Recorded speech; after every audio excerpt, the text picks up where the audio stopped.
छठा दोहा पढ़ लेते हैं, इसको समझते हैं।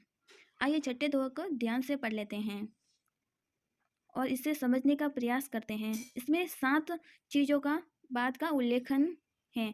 खैर यानी खतरा, खून, खांसी, खुशी, खैर यानी दुश्मनी, प्रीत अर्थात प्रेम और मदपान यानी नशीले चीज़ें का सेवन। रहीम कहते हैं कि ये 7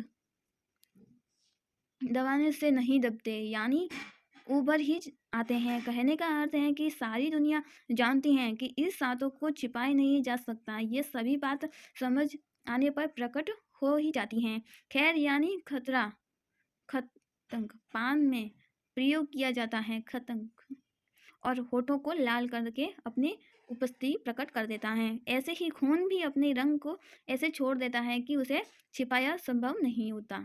ये तो आप जानते ही हैं कि खांसी को भी दबाया नहीं जा सकता। आपने ऐसे लोगों को तो देखा ही होगा जिसकी आपस में नहीं बनती और मौका पाते ही वे एक दूसरे को नुकसान पहुंचाने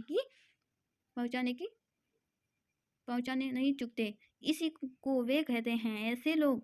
जी, जब एक दूसरे के सामने आते हैं तब उसका हाव भाव और व्यवहार सभी के सम्मान उसके संबंधों को स्पष्ट कर देता है। इसी तरह किसी के प्रति प्रेम का भाव उनकी आंखों में चमक, बोलने की तरीके और व्यक्ति के प्रकट हो जाता है।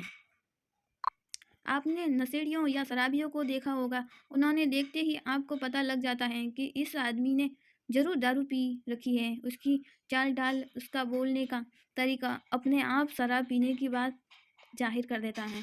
इसी तरह आपने देखा कि जिस 7 बातों की चर्चा कर दोहे में की गई है वे सभी ही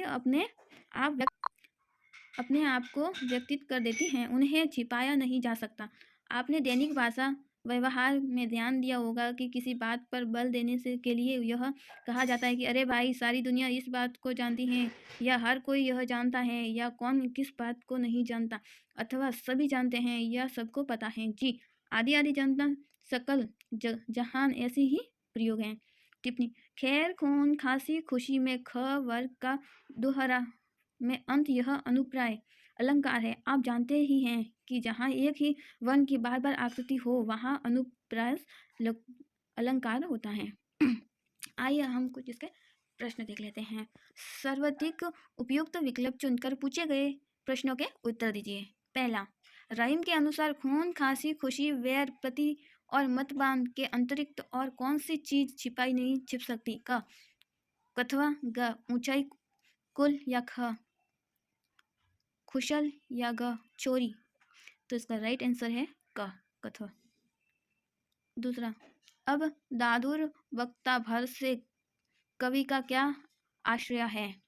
क मूर्ख मंच पर आ पहुंचे हैं, या ख समझदारों की इज्जत होती है, या घ मेंढकों ने कुकरना शुरू कर दिया है, या घ कोयल ने मौन धारण कर लिया है? तो इसका राइट आंसर है क मूर्ख मंच पर आ चुके हैं। आइए हम तीसरा प्रश्न देख लेते हैं। पावच देखी रहीम न कोयल, सादे मोहे अब दादुर बक्ता, भय हमको पूछ कौन? ऊपर दिए गए दोहे में कौन सा अलंकार है? क दृष्टांत, ख उपमान, या घ रूपंग, या घ अन्य यौगिक? तो इसका राइट आंसर है घ अन्य यौगिक।